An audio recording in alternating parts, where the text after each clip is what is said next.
asalaamaaleykum mbokk yi ñuy seetaan tey ñi ngi waat fii daje ci événement lamb bu nga xam ni Gaston Mbengue le Don King de la lutte sénégalaise moom moo ko amal bërki Dembo Ndiaye la ñu daje woon Scorpion mu indi combat bu nga xam ne diggante Bombardier ak kii di Balla Gaye numéro 2 tey mu dajale waat nu fii ci ñaari combat yu mag muy diggante Diène Diouf Kaïré ak Modou Anta bu Thiès waaye acte 3 diggante Eumeu Sène ak ki nga xam ne moo di Lac de Guiers numéro 2 ñu koy defee fi nga xam ne moo di salle bu yanj bi nekk ci Mariste di 360 fitness ay ndaw taxawal ko jënd matériel de dernière génération kon bu ñu indee signature de contrat ci salle de musculation bu mel nii déclare naa ni fi ñu ko def fi lañ ko war a def li ñuy njëkk a def mooy d'abord jox coach Zal mi nga xam ne ci salle bi la nekk mu présenter ñu salle bi parce que aussi ñun li ñu war mooy ku ñu accueillir ñu delloo la njukkal te 360 fitness dañ ñu ubbil seeni bunt kon ñun tamit dañ leen di delloo njukkal defal leen li nga xam ne mooy promotion ci li ñu am muy làmb kon ñu bàyyi Zal coach mu présenter salle bi balaa ñuy ñëw ci spectacle bi bàyyi ko mu delluwaat ci liggéeyam.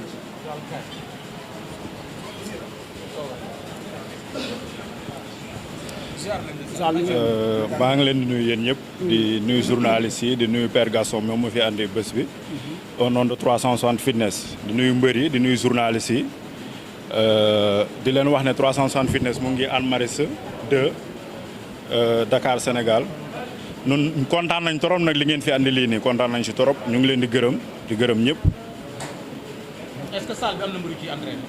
waaw am na mbër yu fi entraîné am na mbër yu ñuy waxal am tamit mbër yoo xam ne pare nañ pour ñëw entraîné fii parce que matériel de dernière génération moom lañ fi andi tey booy dem bitim réew matériel yi nga fay gis yëpp boo ñëwee fii da nga ko fiy fekk moniteur yi nekk bitim réew boo ñëwee fii nii man mii di wax ak yéen ñëw ma beneen moniteur bu nekk bitim réew mbër bu fi ñëw mën naa ko entraîné kon 360 fitness salle bu yànja la ni ngeen ko gisee. ok pour votre contact quoi. Contact bi numéro téléphone bi mu ngi nekk 78 112 116 72 72. waaw loolu mooy numéro téléphone bi. ok. Merci. voilà.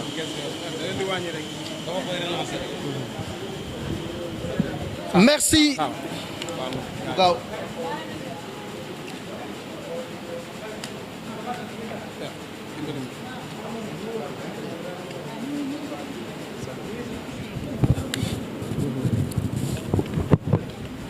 Voilà, merci coach Zal ci présentation salle bu yanj bi di 360 fitness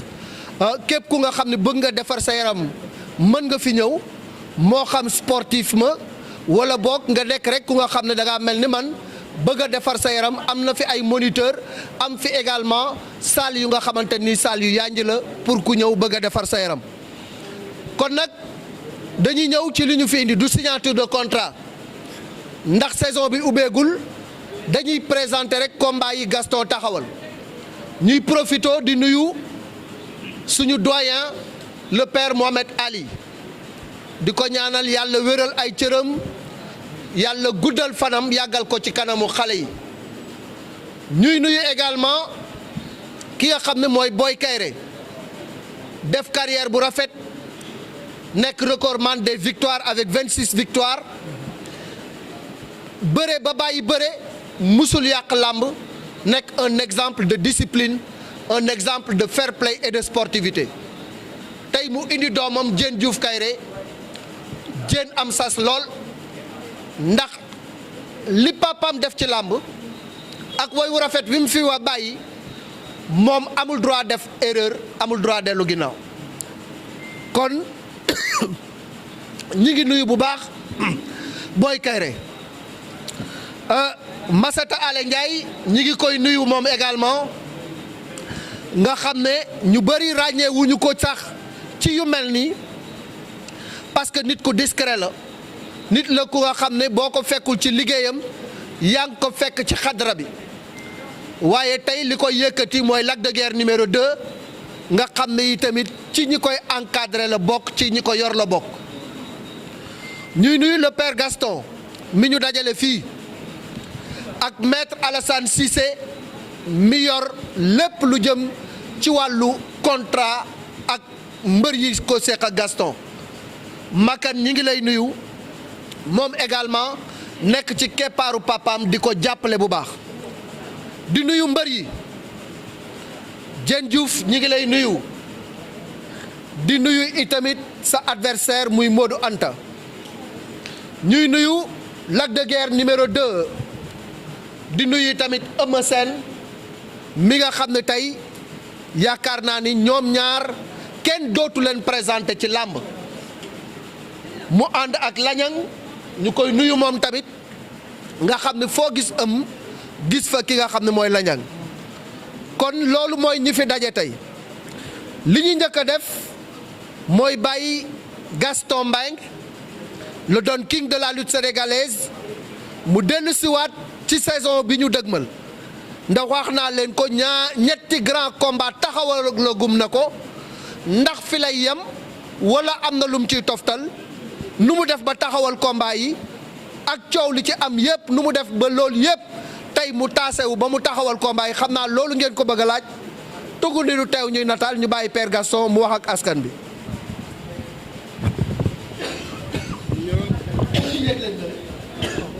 wala nga tegal ko nii rek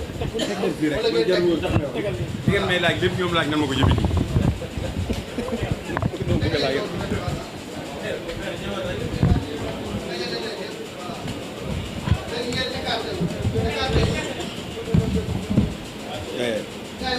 nga yéen a bari micro bi.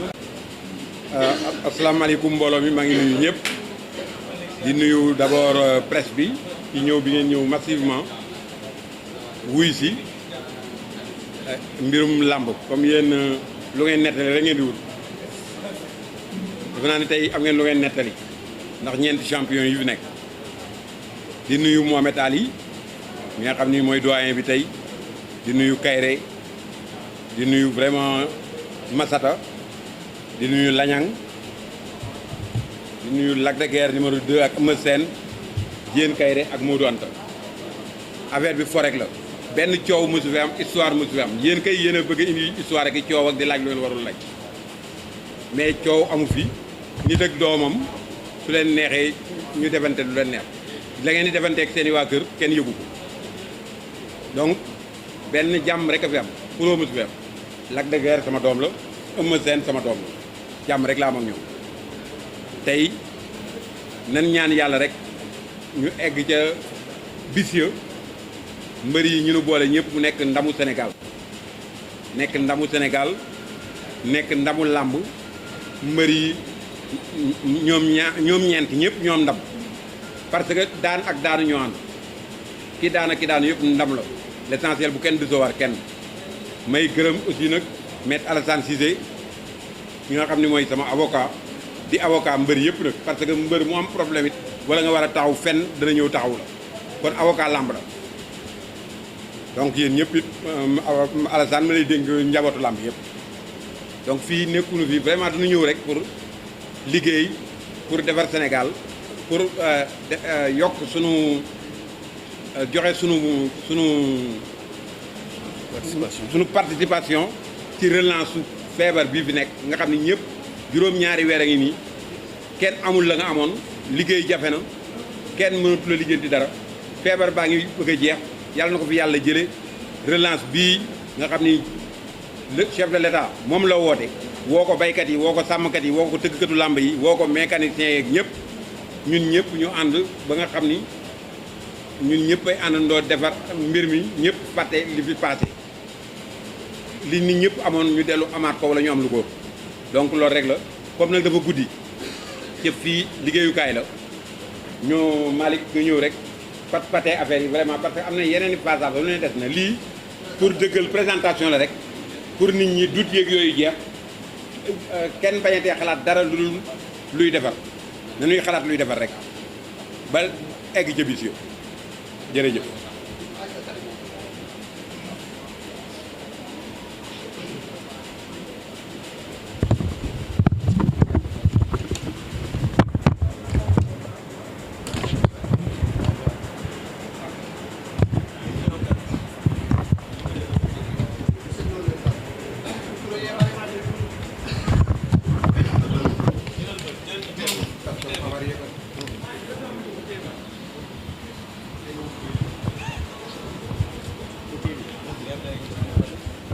voilà merci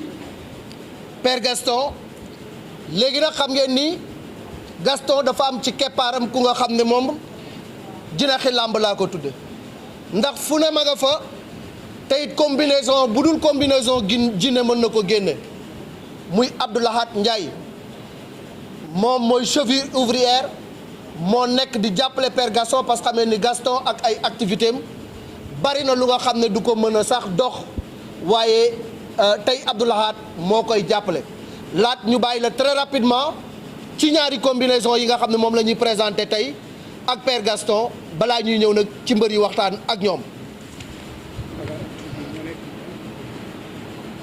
toogal noonu gars yi ñëw wala nga ñëw nii. waaw ma yombalal la waaw ma yombalal la.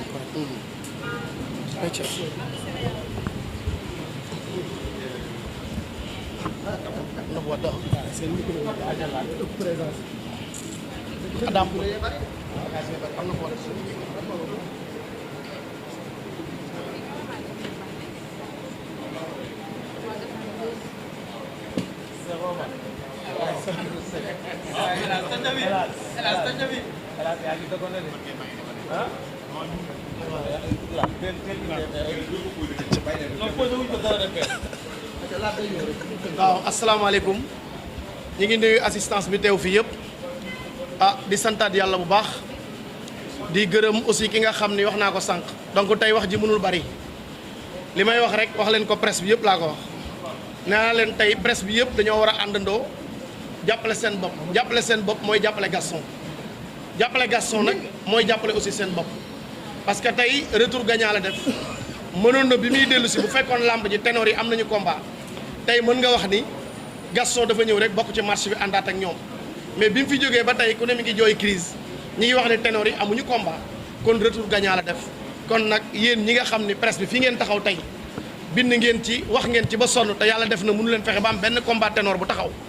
kon tey jii Eumeu Sène mii ak ki nga xam ne mooy Lac de Guiers tëgg na ko ñaari yoon seeni combat bokk na ci combat yi dàq ci làmb ji Eumeu Sène combat bi gën a métti ci combat am bokk na ci digganteem ak Lac de Guiers muy aller retour deuxième ba yaakaar naa ne arbitre ba siffle la ñu daje mu jeex kon damay ñaan rek ngeen jàppalewaat Gaston bu baax Modou Anta ak ki nga xamante ni mooy Diène Kaïré combat des espoirs la ku nekk bëggoon na ko am na ñu bëggoon ko tëgg bari na lool waaye Gaston la ko yàlla séddee am na ay surprise yu am ci biir am na lu muy waaj lu bari waxu leen ko donc wax bi tey ak commencement bi yëpp di gërëm Masata Mële ci ay jéegoom ak ñi mel ni moom Kaïré yéen ñëpp ñu ngi leen di gërëm di leen sant waaye daal li may wax ci commencement ba fin mooy yéen la presse ñaanal leen Gaston jàppale leen ko yéen mbër yi mag yi ci kaw muy Lac de Guiers muy Eumeu Sène ñu ngi leen di jaajëfal parce que lu yokk lamb rek la ñu bëggoon te def ngeen ko ñu ngi jéggalu bu baax di gërëm waa Sénégal di ñaanal Gaston bu baax merci Makar ñu ngi lay nuyu bu baax.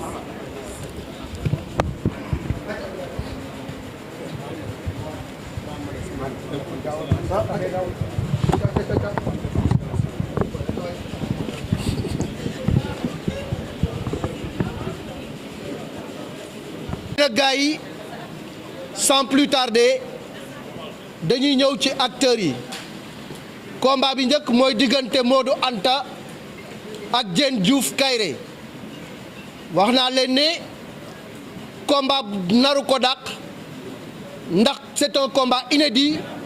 mooy li ñuy faral di wax ci làmb combat jànq Diène dafa am fu mu bëgg a dem ki nga xam ne Modou Anta tendre ko la perche parce que mën nañu wax ne tey Modou Anta moo may chance Diène Kaïré ndax Modou moo ko jiitu si làmb Modou Anta ak Diène boo leen xoolee morphologiquement bu ñu liggéeyee ba taxaw dara du leen wuutale ci taxawaay dara du leen wuutale ci dayo dara du leen wuutale ci doole waaye combat la bu nga xam ne Diène bëgg na ko Modou Anta bëgg na ko Gaston taxawal na ko dañuy bàyyi Modou Anta mi jóge Thiès mu ñëw wax d'abord moom mi doyen lu tax mu nangu jox Diène Diouf Kaïré chance ak combat bi lan la ko jaral.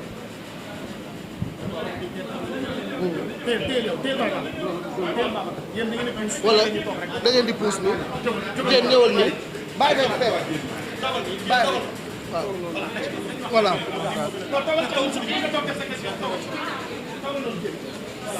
acca d'abord ñëwal nii indi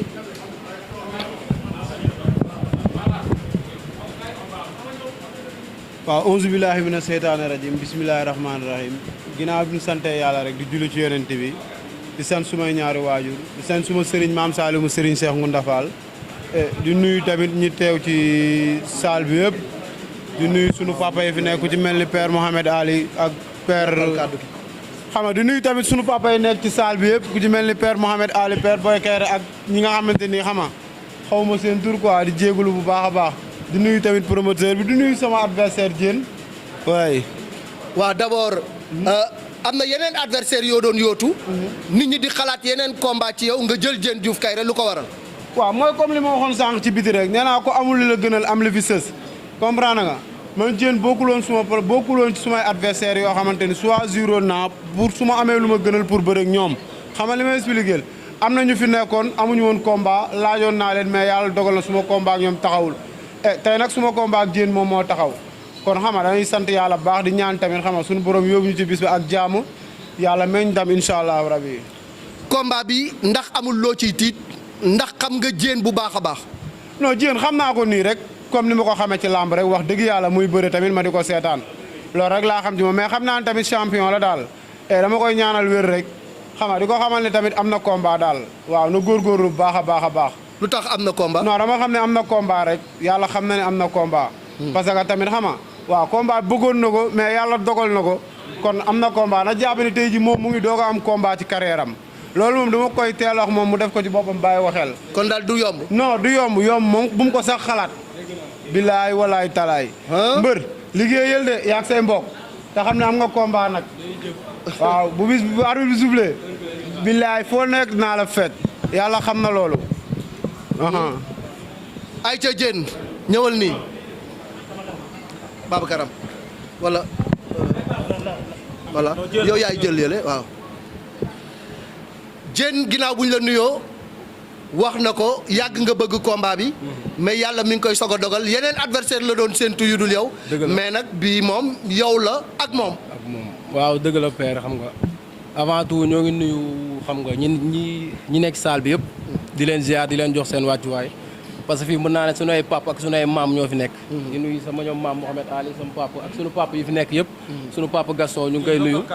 sunu papa Gaston ñu ngi koy nuyu bu baax parce que koo xam ne sa papa la daan jox avance comprendre nga ba léegi tey mu ñu jox avance dañ koy sant yàlla di ko ñaanal mu dem bay tëgg sunu ay sët ñun. làmb ji incha allah loolu lañ koy ñaanal xam nga. di ko ñaanal gudd fan wér gu yaram xam nga di ko ñaanal lépp. incha allah di nuyu sama adversaire moo daan tamit. xam nga di nuyu ñëpp site yi fi nekk yëpp ndax li yokkute làmb la parce que làmb ay jamono benn télé ngay gis ñaar léegi macha allah yëpp ñëw na mooy wane ne sant yàlla sponsor itam day ñëw jàpp si di ñaan yàlla feebar bi jóge fi corona bi jóge fi sama adversaire nag li mu wax dégg naa ko bu baax parce que boobu ba léegi mu ngi wax même avant combat bi gis naa ko benn site mu taxaw waat ne Diène mënumaa daan waat ma koy xamal ne sama yàlla mi ñuy tiim xam na ne loolu mu def ci boppam day nax boppam yàlla xam na ne day nax boppam du ci bëre du ci xeex du ci lenn lépp lu mu ci indi maa ko gën neex xale maa ko gën a bëgg te combat bi cin buy baax la amul ruux bu sedd man ak moom man ak moo danta waaw man ak moo jox naa ko cër bu mat sëkk mais ci biir géew bi man ak moom yàlla nañ ci yàlla yóbbu. nee na yaa ak say mbokk ngeen liggéey am nga combat. nee na yaa ngi soog a am combat. jarul wax man bii mooy sama loolu laa jàpp de parce que catégorie bi dama fi yàgg rêvé dugg waaw may bëreeg samay morom daan leen ñoom ñëpp xam nga waaw yàlla def nag moom moo ma tijjil bunt bi dama ko ci sant di ko ci gërëm. bi examen la. carrément voilà examen la te incha allah dama siy jàll du moo danta bii moo may téye affaire bi du wax liggéey la jëf bu jour ba ñu ñëw maak moom jëflante amul lenn lu may arrière pensé ci moom. respecté naa ko trop nag mais dama koy wax loolu pour mu def ko ci boppam ku ko ne yaa mën Diène mu ngi lay nax jërëjëf. loolu de leer na combat bi neex na ba pare jóg leen joxante loxo fii ci kanamu caméraman yi combat baa ngoog.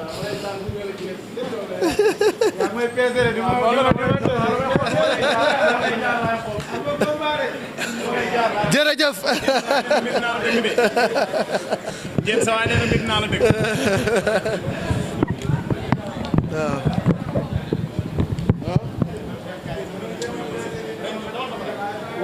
wala sama gars yi ñoo yéeg yéen a yéeg du jot foofu ok ayca loolu kay la ñuy kii nii ñëwal waaw ayca gars yi jërëjëf léegi nag ñi ngi jëm ci diggante Eumeu Sène ak Lac de Guiers numéro 2 acte 3 yàlla dogal na Gaston Mbengue mi il y a 10 ans moo leen njëkkoon a boole ci li ñu tudde woon le challenge orange keroog dañoo bëre ba arène bépp doyal stade bi kenn bëggul woon kenn yóbbu ndam ndax jom jañu ca wone ak fulla ja ak fayda ja nekkoon combat bu nga xam ne man mii toog maa ko doon reporté sur la RTS Moustapha Gueye nekkoon sama consultant keroog dafa kontaan ba tëb ni lii mooy combat ndax ñaari mbëri la ñu amoon yépp lañ joxe ci combat boobu. acte 2 bi ñu ñëwaat ci Eumeu Sène am ndam ci ki nga xam ne moo di Lac de Guiers numéro 2 ñii ni da koo nax mu ni da koo gitaar bii yoon nag nan la nar a demee ci acte 3 bi ndaxte keroog bi nga xamante ni combat bi jeex na Lac de Guiers gëmul woon ni dafa daanu il a fallu mu ñëw ba ci plateau bi ñu tegal ko ralenti bi mu xool ko ni ko mbër félicitation yàlla na la ndam li jik keroog la dégg muñal bi yoon nag Lac de Guiers nee na ma ci suuf combat bii dama bëgg mu dàq suñu ñaari combat yépp passé te bëgg naa yi tamit mu raw bu njëkk ba waaye bëgguma mu mel ni de acte 2 bi kon am na lu muy séentu ci Eumeu Sène loolu lañ koy laaj lan lay séentu ci combat bi ñu bàyyi Lac de Guiers numéro 2 mu ñëw wax ak gaay micro yi moo dul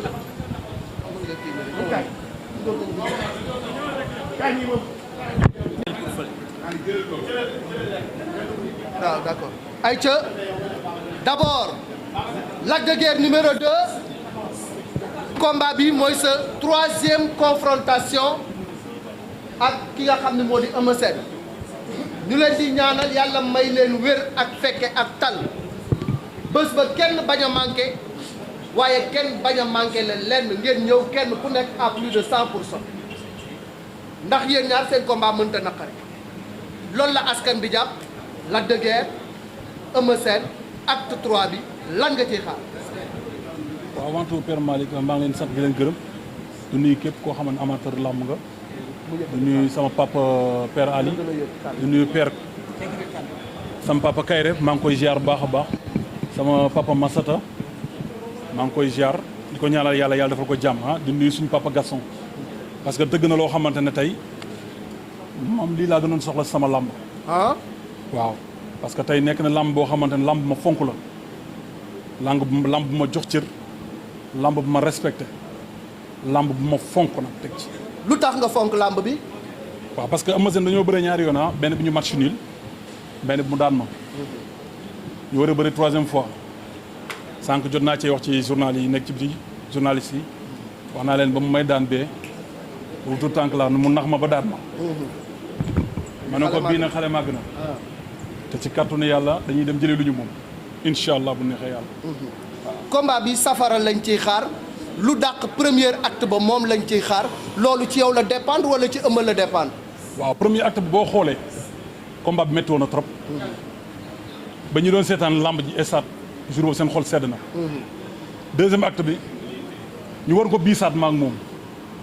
bañ ko waree biisaat nag mu jaay ma xelu mag daan ma ci j'espère que bii baa du ma jéem a jaayaat xelu mag. dañ koy jéem a biisaat bu comme bu njëkk ba wala bu raw bu njëkk ba rek. bu la jaayee xelu mag ndax doo ko jaay doolee xale. waaw noonu la nag làmb noonu la mag a xale la rek te incha allah ci kàttanu yàlla barki sëriñ Ba bëgg ci kàttanu yàlla may am ndam. ci kàttanu yàlla. waaw.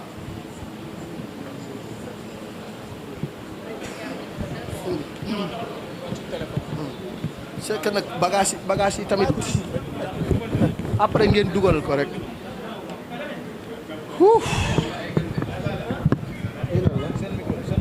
micro wal fa dëgg la ndeysaan ay jàmbaar. Babacar fi nga taxaw est-ce que dina baax il faut nga jouer micro yee bari de indi il ma teel la ñaar wala ñett.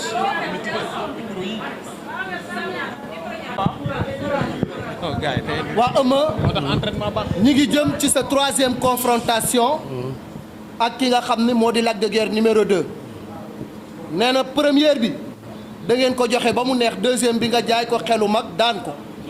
3e bi nag nee na bu ko jaayaat xelu mag ndax xale màgg na. waaw d'abord li ñu njëkk a def mooy sant yàlla bu baax di julli ci yonent bi sallallahu alayhi wa sallam di gërëm suñu ñaari waajur yu mag di nuyu kilifa diine yi di nuyu kilifa aada yi di nuyu Père Ali di nuyu suñu doyen Kayre maître Kayre waaw di nuyu suma gars yi jàmbaar maa ngi di nuyu Masata waaw di nuyu Lanjang di nuyu fi nekk yëpp ak Père Gaston ku lim rek da ngay juum. waaw nee na acte 3 bi. acte 2 bi da nga koo naxoon. ba guitare ko. waaw acte 3 bi nag nee na xale màgg na doo ko naxaat. waaw loolu moom ñu ñëpp ay xale ñëpp ay morom lañ rek fii mag ak xale amu fi ñëpp ay morom lañ dañoo bëri woon yàlla def ñu match nul ñu bëriwaat yàlla suñu borom yàlla mu dara tawul def ma daan ko. kon ñu ngi dajewaat dañuy ñaan yàlla suñu borom ndam rek. muy mbër moo xam la lool. waaw loolu am la. et puis mu nekk combat bu nga xam ne dafa ñëw ci moment bu nga xam ne Eumeu dafa yoroon titre roi des arènes ñàkk ko. am lu mu ameel waa Pikine parce que keroog waa Pikine ni nga ñàkkee da leen a métti nga war leen a fay bor sa diggante ak Lac de Guiers nekk premier combat après défaite boobu. waaw combat la bu ñu fonk parce que tout le temps li may wax rek ni champion ñu koy xam ci retour am. làmb la nag mais nag bés bu ñu fonk la waaw bés bu ñu fonk la trop. waaw ñu ngi ñaan yàlla suñu borom bi dara tawul yàlla suñu borom yàlla ñu yàlla may ndam. mais bés bu ñu fonk la yaakaar naa ni wax tuuti jëf lu bëri moom moo ma jëg. waaw man wax mu néew ma ko noonu waaw mais nag làmb la dinañ ko préparer ni ñu ko war a préparer li ci war a dinañ ko def. premier bi da ngeen match nul deuxième bi nga guitare ko troisième bi loo fas yéene. ñaan yàlla may ñu ndam rek li xew ci bis bi yàlla su ma rek ko xam. mais ñu ngi ñaan ndam te am nañ ci yaakaar bu baax a baax. est-ce que mën nañu xaar combat bi gën a neex seen ñaar yi ngeen dépassé. waaw lu mën a nekk la. parce que nu ma déggee nu mu waxee yaakaar naa bu ko arbitre sifflé dina bëre de dina xeex dina bëre. si nu mu waxee nag waaw jàpp naa ni bon combat bi kon mu ko waxee rek lu mu gën a bëgg ci àddunaam la combat bu mu yaa xamti woon la man maa ngi koy dégg fan yëpp tey tamit aussi dëggal na ko. waaw kon combat la rek combat la kon yeneen combat yi rek. waaw mais nag yàlla baax na ñu ngi ñaan yàlla may ñu tam. waaw mais góor daal balaa kaay bi ñam ko te ñamante nañ 2 fois. waaw kon làmb la quoi nañ ko jàpp foofu. kon yab nga ko. non góor balaa kaay yëpp ñam ko la wax. ñam nga ko ndax yab nga ko. yàlla baax na waaw nañu waajal rek di woo sama mbokku joolaa yëpp waa Casamance yëpp. di woo tamit aussi sama mbokku séeréer faatu faatu yëpp. di wax ni lamb yi seen lamb la di woo waa Maka Diané di woo waa Bogal waa Pikine moom combat bi seen combat la di ñaan suma rakk yi fa nekk yëpp tam combat yàlla su borom may leen ndam. jërëjëf suma gars yi léegi dañuy jàll ci acte bi ñu bàyyi ñaari mbër yi ñu yéeg parce que comme ni ma leen ko waxee rek présentation bu ñuy demee ci face à face tàngal yi ngeen bëgg yëpp dina ci ñëw. nee na day wax ak mbokk soose bi kaay bul def man kay damay équilibré bari man ni kool waaw xam nga boobu moom foog mu bu ko deful day am lu manqué. mais bien sûr. waaw xam nga. waaw après dañuy yëgat waaw. xam nga nit ak mbokkam waaw. man dafa am ci côté yu ma bokk. bokk naa ci ñetti côté yëpp. waaw bokk naa ci waalo yi bokk naa ci séeréer yi bokk naa ci soose. yaa ngi dégg tey ñoo ma entouré. kon donc mënuma toog ba jóge fii te tudduma leen gërëmuma leen. parce que dañuy sont samay combat. woo leen tamit. waaw di woo waalo yëpp képp koo xamante ne yaa ngi waalo ak tund waalo ba mënti nekk maa ngi lay sàkku ñaan ci combat bi bu baax a baax a baax di ñaan mbëru waalo yi nekk waalo ñëpp ak pëlu waalo yi ñëpp jàpp ci combat bi surtout pëlu waalo yi ñëpp maa ngi leen sant di leen gërëm képp koo xam ne deretu waalo mooy daw sa yaram maa ngi lay ñaan nga jàppale ma ci combat bi ñaanal ma ci. di woo képp koo xamante ne séeréer nga Eumeu nee na comme yaa ngi woo pël yi xanaa takk nga yaakaar. waaw. parce que pël yi moom nee nañ ku leen woo da nga bëgg a takkaate. même ma ñëwal ba pare xaar maa ngi ñëw ci moom maa ngi koy ñëw tontu yaa ngi dégg maa ngi woo séeréer yëpp ci sama côté yaay di woo séeréer yëpp képp koo xam ne kullu séeréer nga maa ngi lay sàkku ñaan ci combat bi yàlla may ñu ci ndam di wax mbandi mbandikol ana kam moy laal aldi mal la dëggeer fela yo combat sotani Eumeu Sène alba dawo da duniya kono sherifo baynum kel joolal altel be momo ka fo nko mbal dano ñing combat al yen su duwala je parce que tini Eumeu Sène lo laftaka boy inchallah naadi atalay mbanding ko ala barka fonfon mbal danolo duwala sherifol nak sherifol mum ba dawoda mun konto mo ay darati mba danolo ay so duwala sherifol ba dawoda banguer en jigen short sherifol ba je en Casamance bel mbal dana je so duwala inchallah ala warta ala barka fonfon waaw nee na pël yi ngay wax ndax da nga koo bëgg a takk di woo waa Géejawaay ah waa ak sa benn dàll bi gars yi nee nañ lu waral benn dàll bi oui maa ngi woo waa Géejawaay ah kullu waa Géejawaay waaw combat bi combat waa Géejawaay la maa ngi woo ñëpp bàyyiwuma kenn képp koo xam ne autorité nga biir Géejawaay maa ngi lay sàkku ñaan di woo sam papa Masata di woo Baye Al sam papa Baye Ala Ndiaye di woo ñëpp waaw ñu ngi sant ñëpp di woo sam papa Aziz Ndiaye ñëpp maa ngi woo famille Ala Ndiaye yëpp ñëpp combat bi seen koom lu ko dalee xale ba mag ñëpp sama yaay yi fa nekk na ñëpp ñaanal seen doom la dëgg waaw mu ne léegi mu ne pël yi xanaa da ngaa yaakaar takk ko moo taxaguñ ko sax taxaguñ ko moom mbaa du foofu nga ko wékk non wékkuma ko fa man ci li ma koy wékk leen la rek mooy entraînement wóolu li ma yor waaw ndax dama gëm ne man sama entraîneur dëkk non bi waa combat bi du ëmb salle bi ñëpp ñaari daal lañ sol nga sol benn daal lu waral lu nu mel da ngeen gis ñaari daal fi wala benn daal fii ah bon solaat nga ko non non gars yi ñoom ñeem bala wuy ma ñëpp nee na la dëgër bu amee combat nee nañ bu waxee da nga yaakaar ni le jour ji bu arbitre sifflé combat bi jeex yow xanaa yow tel n'est pas le cas yow depuis sànq ba léegi yaa ngi may laaj loolu mais dafa ndànk xaaral ma ñëw gis nga lamb signature contrat waaw am duy ma signature contrat ak lu mu laaj moom ngay wax bésu làmbaje yaay xam sa bopp yaay xool di ngay gérer sa combat nga gérer ko noonu yaa ngi dégg voilà beneen bis toppat kaay ma wax la benn xel kii bu jàppul ci Yann Bass bu jàppul ci Yann Bass lu koy Yann Bass mu xam na waaye damay ragal lu ko daloon ci Modou Lo lu ko raw dina ko dala ci la dëgg tipp yi nekk ci tànkam yi sax suufu tànkam yi tipp yi fa nekk amul na xam na ko salaam wala taxaw waaw kan moo di nee na boo jàppul ci Yann Bass léegi yow kan mooy Yann Bass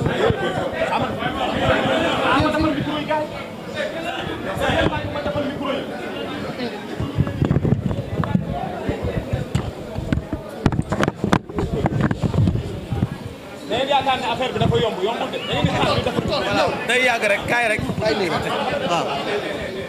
nee na boo jàppul ci Yann Bass xaw ma lan di nga am lu raw li la daloon contre Modou Lo dina la dal sa tëpp yi nekk sa tànk yi sax xam na ko kii mi ngi wax de te nee na waxu la takk waaye takkaguñ la sax tipp rek la wax waaw du tipp de bind la du tipp waaw bind nekk suma tànk du tipp waaw du waaye tipp bind moo nekk suma tànk Yann Bass mooy kan bind la rek yegg ci rek man bind moo nekk sama tipp yi ci suufu tànk mi ngi sa suufu tànk doom man sama tànk loolu judduwaale ci man bind la du tipp moo ko pour mu gën a leer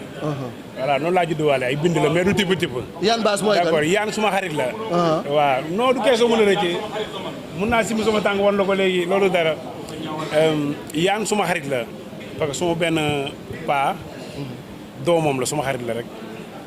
maa ngi ko yóbbu ci làmb benn yoon laa ko yóbbu ci làmb à part loolu ñëwaatul sama combat loolu kese la gisaatuma leneen na xëy nag fausse information la jot maanaam rek yow mbër yi moom yaa ma gën a xam acca waxu mbër la acca wooteel voilà non man woote naa par ñu may woo naa leen pare jërëjëf merci di sant yàlla bu baax nag di julli ci yonent bi di gërëm samay ñaari waajur mag yàlla moo def sama combat bi passé ma daanu ma ñàkk suma couronne loolu mbir yàlla suñu borom la dama koy nangu waaye na fekk moom mu jëfee ko maa ngi moom laale nañ bu baax xamante ngeen voilà dama ko duuma bar bi nangu ko sumay loxo ñu bëre waat ma jàpp ko dëj ko du dëgg waa làmb la nag na waajal rek ma waajal du dëgg da ko duma ba arbitre nangu la non ma seen day wax lu ko neex suñu combat bu njëkk bu nu mu demee combat bu métti ñun ñaañum kenn ku nekk dem na ci ardo yaa ngi dégg combat bu métti non dégg la ma fi mun naa ma jeune yow ma dóor la ku bopp nga naa ma fi la xari jaar yow la moo def nii sama xan bi yow sa gémmiñ gi loo def nii sa gémmiñ gi loo defoon lan moo ci nekk la suñu combat bu njëkk sa gémmiñ gi loo def nii lan moo ko def mais yow kañ ngay commencé itam denu saa waay defal nii rek sama gémmiñ ngi nii man